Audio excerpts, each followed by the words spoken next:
Bonjour, nous sommes le mercredi 4 février 2026 et le sujet est la filière française de la collecte de vêtements qui sature. Nous ne tiendrons pas 6 mois les collectes de vêtements en France, un modèle usé jusqu'à la corde.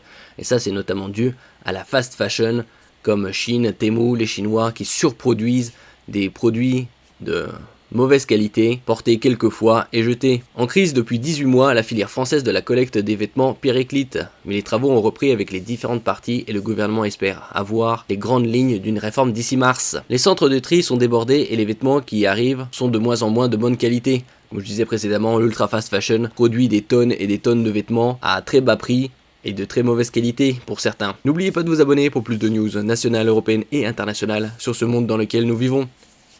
Débordé par les flux massifs de l'ultra fast fashion, on en avait parlé il y a quelques mois avec l'arrivée de Chine et de son magasin physique à Paris, le modèle est à bout de souffle et s'effondre progressivement, estime Maud Hardy, directrice générale de Refashion, éco-organisme chargé d'accompagner l'industrie de la mode vers une économie plus circulaire. C'est aussi aux clients de ne pas acheter des produits de très mauvaise qualité. Aucun intérêt d'acheter des produits à quelques euros, les porter quelques fois et les jeter. Ce constat n'est pas nouveau, mais la réforme lancée au printemps 2025 patine. Lors d'une réunion sous son égide dernièrement, le ministre délégué à la transition écologique Mathieu Lefebvre a présenté un scénario de désenvasement.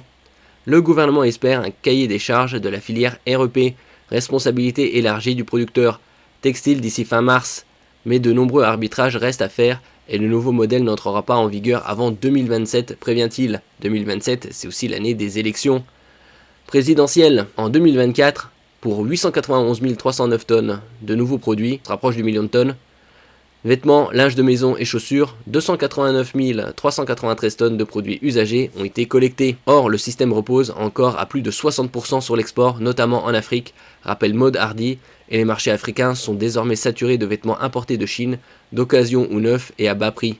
Résultat, effondrement des prix, difficultés financières pour les trieurs, accumulation de stocks. En outre, on ne peut pas continuer à envoyer nos déchets à l'autre bout du monde, une bonne partie des textiles finissant en décharge ou dans les cours d'eau, ajoute-t-elle.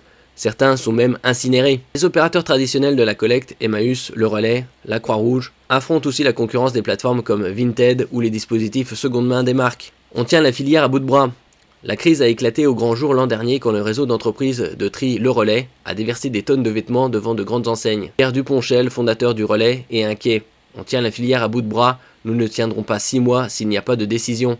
On a de plus en plus de vêtements de moindre qualité qui nous coûtent de l'argent, abonde Emmanuel Pilois, président du Relais France, rencontré dans le plus grand centre de tri du relais en France, à Brouillé-la-Bussière, Pas-de-Calais, où 350 salariés embauchés en insertion trient chaque jour manuellement 70 tonnes de textiles. Les acteurs de la collecte jugent toujours insuffisante la revalorisation du montant versé par Refashion, passé à l'été dernier de 156 à 223 € par tonne de déchets triés. Ce montant provient de l'éco-contribution payée par les marques à Refashion pour chaque vêtement neuf vendu. Mais selon M. Pilois, elle ne couvre plus les coûts. Sur 4 centimes prélevés par pièce, 1 centime nous est reversé, on a besoin de plus. Submersion, ça c'est évident, avec l'ultra fast fashion, les vêtements qui coûtent 1, 2, 3 € par exemple, sont nombreux. La contribution ne permet plus aux acteurs de l'économie sociale et solidaire, ESS, de faire correctement leur métier, estime Benoît Hamon, président de l'association ESS, accusant certains vendeurs, Chine, Temu, d'organiser une forme de submersion de textiles sans mettre l'argent sur la table pour financer leur fin de vie. Le gouvernement a réclamé à Refashion des propositions pour faire payer davantage l'ultra fast fashion et à l'agence de la transition écologique ADEME de chiffrer sous un mois les soutiens nécessaires pour les opérateurs. À long terme, l'État veut accélérer l'émergence d'une industrie du recyclage textile en respectant la hiérarchie des traitements, réemploi d'abord, recyclage ensuite. Le scénario inclut des pénalités pour les produits polyester ou multimatières, des primes pour l'incorporation de matières recyclées et une traçabilité intégrale pour chaque maillon de la chaîne. Toutes les parties questionnées trouvent le scénario plausible, mais restent vigilantes en attendant un chiffrage. C'est théorique, faut voir la pratique. Une question reste sensible, l'accès aux fripes de meilleure qualité, la crème.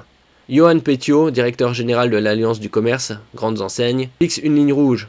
Nous ne voulons pas de discrimination entre opérateurs, metteurs en marché. Il y a de la place pour tout le monde, dit-il, soulignant que seuls 30% des vêtements sont aujourd'hui collectés, loin de l'objectif de 60% fixé pour 2028.